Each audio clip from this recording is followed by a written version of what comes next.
негіз емес. Саламатсыздар ма оқушылар? Саламатсыздар! Бүгінгі тақырыпқа дайынсыз ба? Иә! Отыра көрейік, ендеше.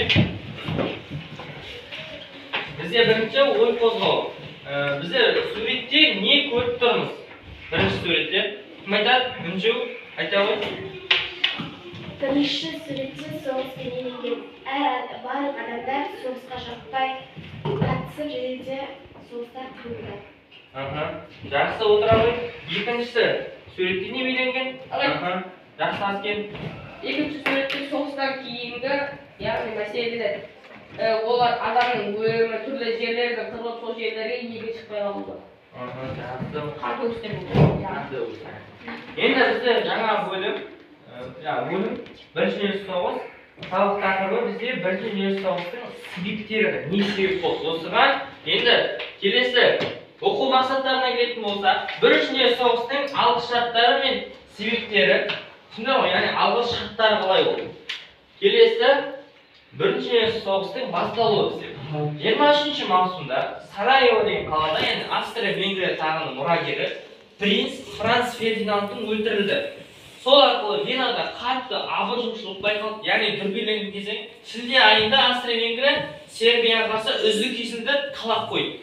Ультиматум қойды, былайша айтқанда. Талап деген ультиматум. Сербия ол қойылған ол шарттың 9-ын қабылдайтынын мәлімдеді. Тек тергеу ісін жүргізу үшін австриялықтарды өз жерлеріне жіберуге қарсы болды. Яғни айтқанда талапқа келісті, бірақ Австро-Венгрияның елге кіргізбеуді талап қойды. Кейіннен барлық даулы мәселелер түгелігін Гаагалық трибунал шешсін деп сауал салды. Алайда Австро-Венгрия болса 28 шілдеде Сербияға соғыс жариялап жіберді. Бұған жауап ретінде Ресей мобилизацияға кірісті.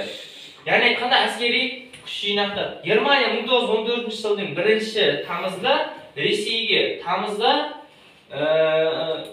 Францияға соғыс жариялап жүрді. 5 тамызда Англия ресми түрде соғысқа кірісті. Осылайша ақш бейтараптық сақтады, ал Түркия мен Болгария болса Австро-Герман блок жағына шықты. Яғни Түркия мен Болгария Австро-Германдық блок жағына шығып кетті екіге. Түсіндік қой? Енді қазір бізде файл әдісі осы жаңа түсіндірген бойынша негізгі факторын анықтайтын боламыз, және негізгі идеясын айқындаймыз, және көтерілген негізгі мәселені анықтайтын боламыз. Әне көтерілген мәселелерді өзіндік көз қараспен түсіндіретін боламыз. Әнекей жазайық дәптеріңізге. Оқушылар файл әдісі орындап болса, бірінші негізгі факторын анықтаңыз. Кім жауап береді? Жақсы, Ералы. 23 маусымда Сараевода Австро-Венгрияның тағының мұрагері Франц Фердинандтың өлтірілуі. Франц Фердинандтың өлтірілуі өте жақсы, жарайсың. Келесі бізде негізгі идеяны айқындаңыз. Кім жауап береді? Жақсы, Аскен. Негізгі идеясы Германия Австро-Венгрия, яғни Сербияға соғыс болуын айдап салуы. Жақсы. Келесі бізде көтерілген негізгі мәселе қандай болды? Анықтаймыз. Кім жауап береді? Жақсы. Соғыс отын тұтануы. Сол арқылы соғыс отын тұтануы негізгі мәселе. Жақсы, отыра ғой. Көтерілген негізгі мәселелерді өзіндік көз қарасымен қалдырады. Яғни өзіміздің көз қарасымыз. Кім жауап береді? Жақсы, Азамат. Австро-Венгрия 28 шілдеде Сербияға соғыс ашты. Жариялады. Осымен бірінші дүниежүзілік соғыс басталып кетті. Сонымен соғыс басталып кетті. Жақсы. Қазір жұптық жұмыс. Осы жерде қазір 2-2-ден 3-тен бөлініп жұпқа бөлінеміз. Енді жұптық жұмыста картамен жұмыс арқылы соғысқа қатысушы елдерді анықтаймыз. Картадан көрсетіп, қатысушы елдер туралы мәліметтер сипаттаймыз. Ол қандай ел, ұлты қандай, сол туралы айтып кетеміз аздан. Енді соғыс болып кеткен елдер бірінші бастаған жаңағы Австрия және Венгрия, Австро-Венгрия елі. Одан кейін Сербия елі, сол сияқты. Содан кейін міне ортада орысқан яғни фашистік нацист Германия елі. Және ол соғыс ашқан ел Ресей, одан кейін соғыс ашқан ел Франция, және оған араласқан ел Ұлыбритания, оған қосылған елдер Болгария мен Түркия елдері.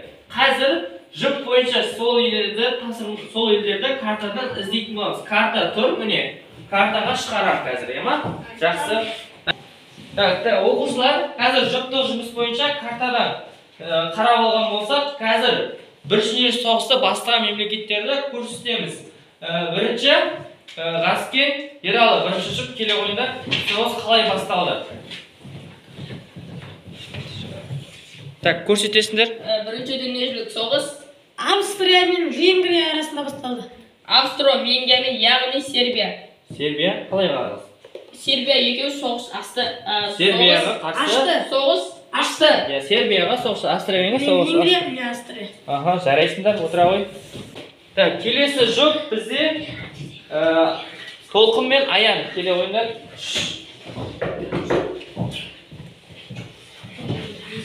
Yaxshi so'g'isga aralashgan ellar Turkiya, Bolgariya. Turkiya bilan Bolgariya.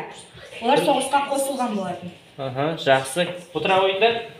Kelesi jup bizni Aytjan, Rossiya, Inju kelaverganlar.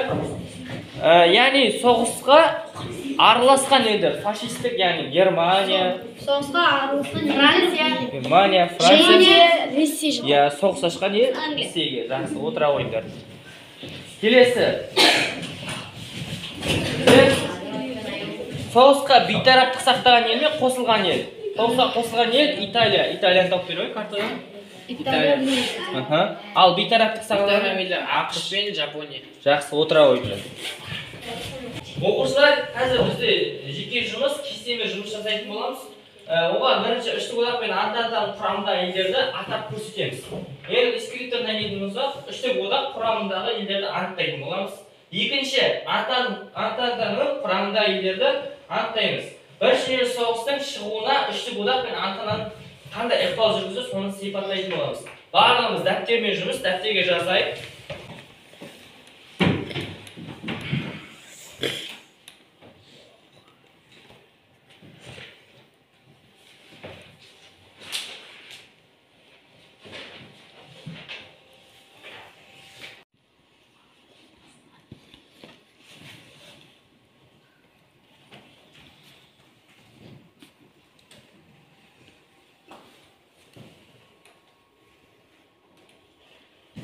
O'quvchilar jeki жұмысты o'rindab bo'lsa, hozir taxtaga chaqirib, Antanta yana ishchi bo'daq bo'yicha.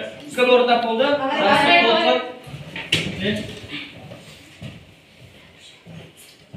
Ishchi o'daqqa qarshi bo'lgan mamlakatlar Antanta 1907 жылы Angliya, Fransiya, Rossiya bo'ladi. Ya, qurilgan bo'ladi. Yaxshi, o'tiravoy. Kelesi bizga ishchi bo'daq. Fransiya degan ekan. Savoy taxta. Ishchi bo'daq ellarni Germaniya, Avstriya, Vengriya, Turkiya жатadi. Ол 1982 жылы 1882 және birinchi so'g'is ochgan ellarning biri. Aha, yaxshi, o'ti yaxshi o'tiravoy. Ayni o'rnab bo'lsa, 3 shokolad barimizga. Meniki taxtaga bir qarang, birinchi so'g'is Antanta bo'ldi. Bu 1907 yil Angliya, Fransiya, Rossiya, ya'ni ishchi bo'daqqa qarshi qurilgan. Al ishchi bo'daq birinchi so'g'isda bostirgan edi. 1882 yil o'rtada Germaniya, Avstriya, Vengriya, Italiya edi. Kartadan ko'rsatgan bo'latimiz. Kelesi, endi tag'da bir yangi axborot. Birinchi so'g'isga 38 mamlakat qatnashgan. Tushundingmi? 38 alamning 38 mamlakat qatnashgan. Alam xalqlari soni bo'yicha 61.8 so'g'isga qatnashgan. So'g'ish yillarida 70 million deyingi odamlar жұмылдырған. Ya'ni so'g'isga 70 million odam жұмылдырған. Жалпы so'g'isga qatnashgan odamlar soni 1.1 milliard odam qatnashgan. Endi so'g'is qiymillari 14 mamlakat territoriyalarni qamtadi. Ya'ni 14 mamlakatlarda so'g'is qiymillari yurib жатты. Shunda qo'yib, kelesi bizda kir байланыс kestesi, ya'niki barimiz o'rnak, niye bilemin, bildim bu sababda, ara qaray bilgim keladi jazaylik. Ya'ni kir байланысda sizlarni so'raydi bo'ladi. Yo'qsa kir байланысda o'rindab bo'lsa, men bugungi sababda bilemin. Kim aytadi?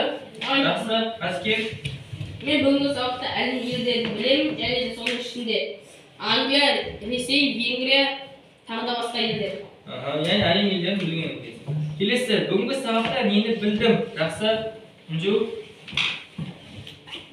Men bunga sababda ishchi bo'daq deb Antanta qurilganini bildim. Және де so'g'isga Germaniya, Serbiya, Avstriya, Vengriya жұмылдырылganini bildim.